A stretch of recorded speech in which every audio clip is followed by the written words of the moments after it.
Hello everyone and welcome to our channel Mootechie. It's wonderful to have you here as we dive into the fascinating world of food science. Today, we're exploring the vibrant and essential topic of fruit and vegetable processing technology. Let's get started. Now let's move on to our learning objectives. By the end of this lecture, you should be able to define fruits and vegetables and classify them based on different criteria and their quality and safety attributes. Understand the important composition of fruits and vegetables, including their respective effects and the factors affecting the ripening process. Discuss the proper harvesting, handling, and storage of fruits and vegetables.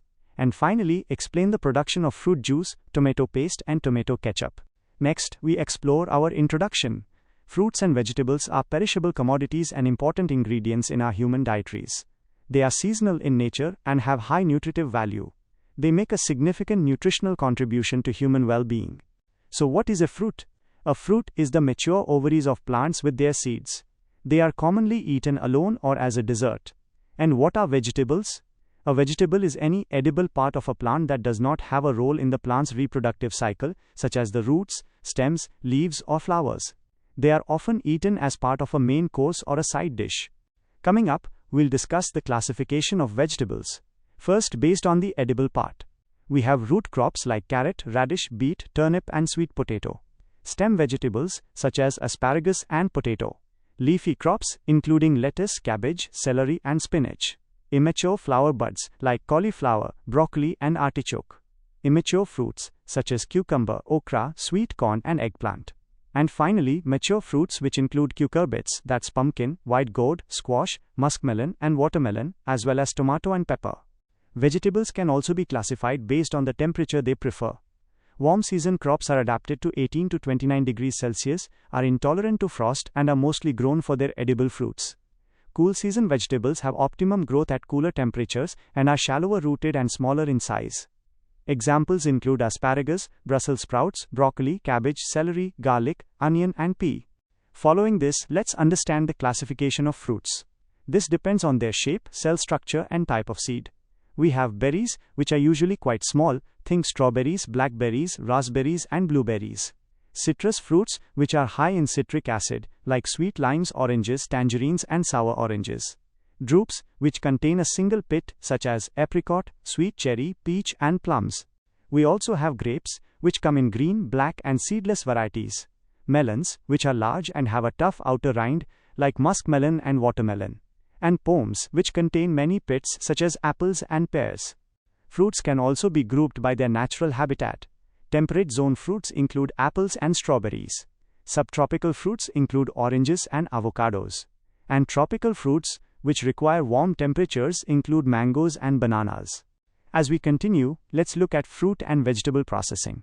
The main objective is to supply wholesome, safe, nutritious, and acceptable food to consumers throughout the year. It helps to reduce fruit and vegetable losses and can replace imported products. This is crucial. The quality of processed fruit products depends on their quality at the start of processing. This includes their maturity at harvest, the harvesting methods used, and the post-harvest handling procedures. Maintenance of quality in fresh fruits between harvest and the start of processing is vital. Now, what are these quality attributes? They include appearance, texture, flavor, and nutritive value. Appearance factors are size, shape, color, and freedom from defects and decay. Texture factors include firmness, crispness, and juiciness. Flavor components incorporate sweetness, sourness or acidity, astringency, bitterness, aroma, and off flavors. Nutritional quality is determined by a fruit's content of vitamins. A and C are the most important in fruits, as well as minerals, dietary fiber, carbohydrates, proteins, and antioxidant phytochemicals like carotenoids, flavonoids, and other phenolic compounds. We must also consider safety factors that may influence the quality of fresh fruits. These include residues of pesticides, the presence of heavy metals, mycotoxins produced by certain species of fungi, and microbial contamination. Moving forward, let's delve into the chemical compositions. Water is a major component. Vegetables generally contain 90 to 96% water, while fruits normally have between 80 and 90%. This water contains soluble substances like sugars, salts, water-soluble pigments, and organic acids. Insoluble substances remain as colloidal. Fruits and vegetables are nutritive components. They provide plenty of vitamins and minerals but are generally poor in caloric contribution. However, fruits like bananas give a fairly good amount of calories, about 116 kilocalories per 100 grams. Let's break down the components. First, carbohydrates. These include digestible and indigestible parts, sugars and starches versus pectin and cellulose material. Ripe fruit contains a higher percentage of sugar than unripe fruit, and the sugar is chiefly in the form of sucrose, fructose and glucose. Polysaccharides like cellulose and hemicellulose give a rough texture to fruits. Next, proteins and fat. Fruits and vegetables are a poor source of these, with an exception being avocado, which is about 28% fat. Then, we have vitamins and minerals. This is their important nutritional aspect. Vitamin A is found in yellow-orange fruits and vegetables and leafy green vegetables. Vitamin C is found in citrus fruits, tomatoes and green leafy vegetables. They are also high in minerals such as iron and calcium. Now, organic acids. They are lower in concentration, but a desirable acid-sugar balance is crucial for a pleasant taste. This balance changes with maturity and affects flavor, contributing to that sourness property. These acids arise as metabolic products of cells. Most fruits contain citric and malic acid. Grapes are rich in tartaric and oxalic acid. Most vegetables contain acetic acid, citric acid, formic acid, and others. Pigments are the reason for the diversified colors of fruits and vegetables. Fruits may contain individual or a combination of pigments.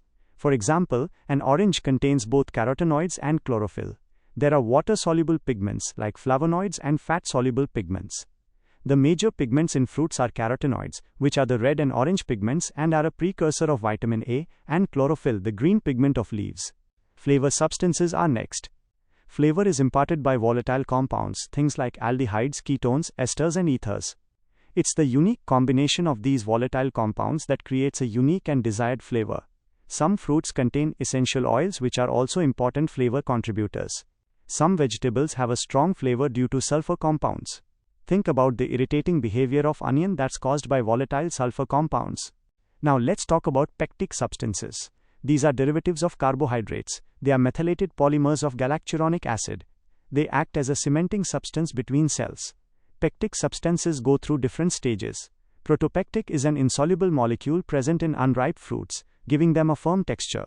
Pectin or pectinic acid is an intermediate compound in ripe fruit. And pectic acid is present in overripe fruits. Polyphenols are phytochemicals responsible for astringency and a tartaric taste. Protein-phenolic polymer interaction leads to complex formation. You might have seen a hazy precipitation observed in apple juice that's related to this. Enzymes are also contained in fruits and vegetables and can have either undesirable or desirable consequences. They are involved in the post-harvest senescence and spoilage. For example, the oxidation of phenolic substances in plant tissues by phenolase leads to a browning reaction. The phenolase changes the phenols into melanin, which has a brown color. Here's how it happens. When fruit cut parts come in contact with air, it releases phenol oxidase on the cut surface. This oxidizes phenol to produce quinones in the presence of polyphenol oxidase and air. The quinones then polymerize to form a brown pigment called melanosis, causing discoloration.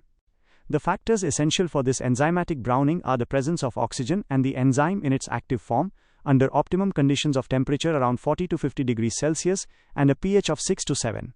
So how can we prevent enzymatic browning? We can cut off oxygen by using controlled atmosphere storage and modified atmosphere packaging.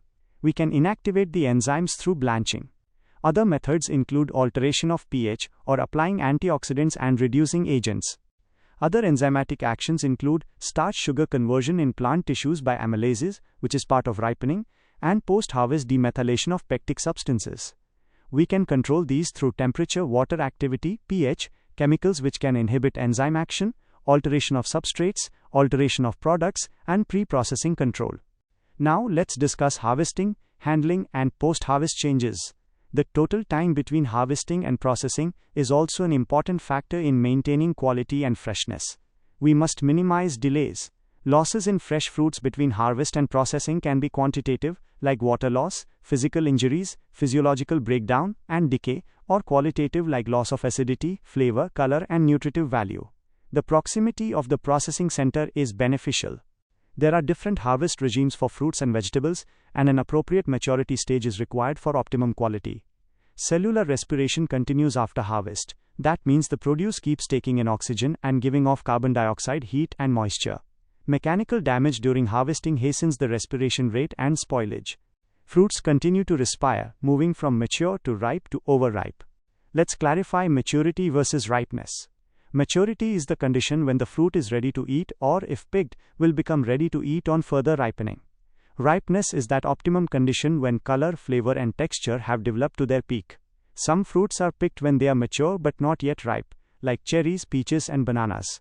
Ripening is a major post-harvest change in fruits.